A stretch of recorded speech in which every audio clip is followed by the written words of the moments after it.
Oh, YouTube drama. A Chinese company owns Marshall. I've seen a few videos recently about Marshall being owned by a Chinese company now, and guitar YouTubers are crying because it's the end of the brand, and from now on Marshalls are just going to be made out of cardboard by children and the speakers will just be AliExpress headphones or something. Well, don't worry, I'm here to give you the rational view on things and explain why it might actually be good for guitar players that a huge Chinese company owns a big stake in Marshall. Stick around.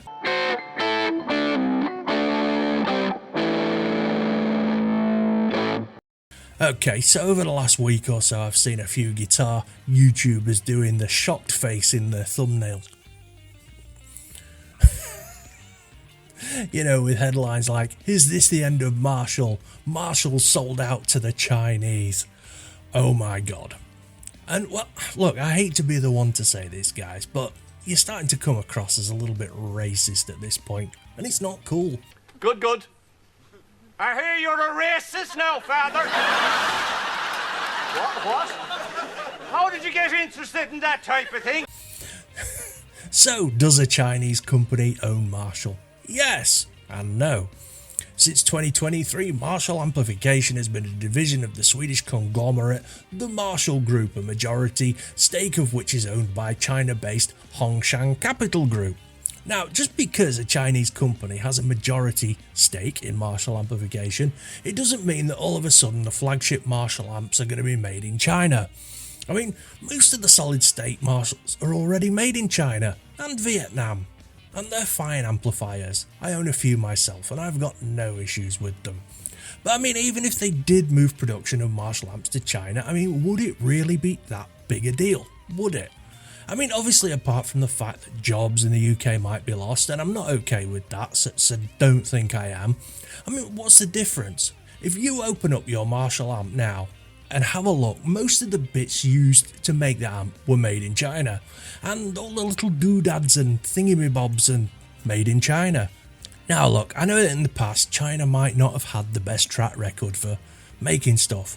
You know, poorly qualified people just putting stuff together, cheap as possible, and yeah, I get it. There have been some absolutely awful guitars and amps and pedals that have come out of China in the past. Mass-produced rubbish to be sold as cheap as possible to people who don't know any better. But times are changing.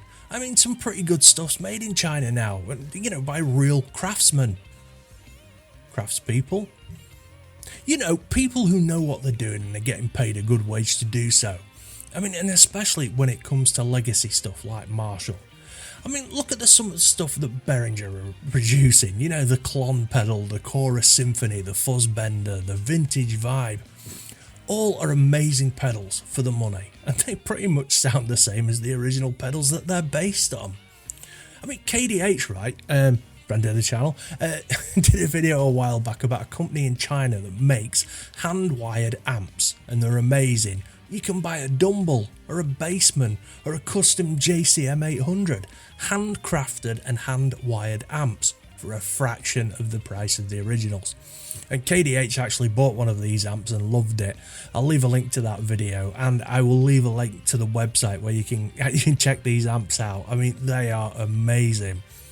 My Hello Kitty Strat that I got, the Squire one, made in China, and I made a video about that guitar. I love it. It's well made, it sounds brilliant, great neck, frets are fantastic. I only paid 400 quid for it brand new from the Fender website.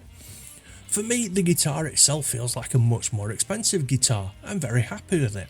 So, these days, just because something is made in China, it doesn't necessarily mean that any kind of quality has been sacrificed. I mean, not on everything anyway. So look, the elephant in the room. Marshall making headphones and Bluetooth speakers and such. I mean, I've heard good things and bad things about these things, and mostly bad things, unfortunately. But let's face it, right, these things are nothing more than little fashion accessories, you know, trinkets to show off to your buddies. Any discerning audiophile isn't going to go and drop 200 quid on a set of headphones just because they say Marshall on them. I mean, look at the Beats by Dr. Dre headphones. Expensive as fuck, and if you have ever listened to music on them, you will know that they are complete and utter shite. I mean, sure, they're base heavy, but that's about it. Made in China as well. That doesn't help my point, does it? Forget I said anything about that. But at the end of the day, Marshall is a business, and sometimes you've got to diversify. I mean, making headphones and Bluetooth speakers, is better than them releasing their own line of haberdashery or soft Marshall furnishings. They stayed in their own lane, kind of. Look, we as guitar players need to stop being such cork sniffers and snobs.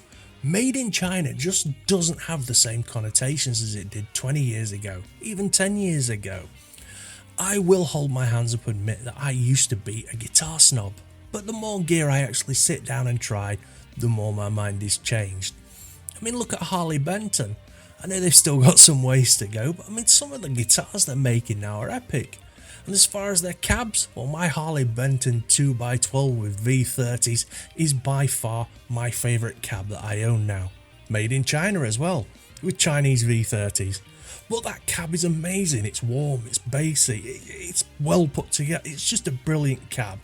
And from now on, I use Harley Benton 2x12s with Chinese V30s. But for now, the flagship Marshall models are going to continue to be made in the UK.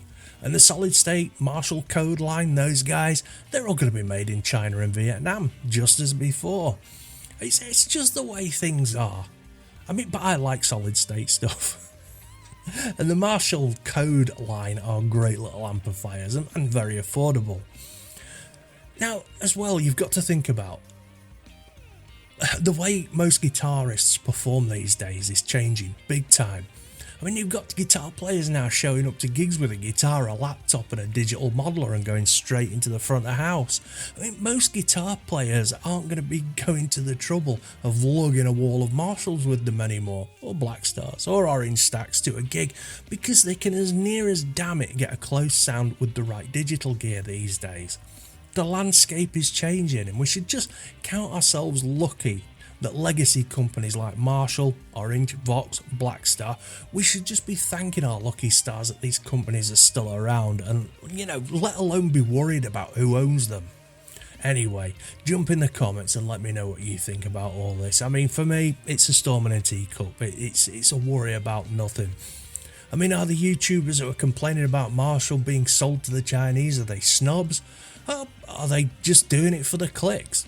Anyway, don't forget to like and subscribe, do all that YouTube stuff. It really helps get the videos out there into the algorithm. I've got some merch for sale, t-shirts, hoodies, stuff like that. Any purchases go towards the upkeep of the channel. And talking of the channel, you can also become a channel member now. Helps out.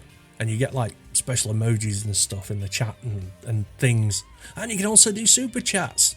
Again, helps the channel out. And don't forget, I stream every Wednesday, 9 PM UK time. Usually just me and some buddies sitting around talking about guitars, amps, whatever. Anyway, thanks again. Take it easy and peace out.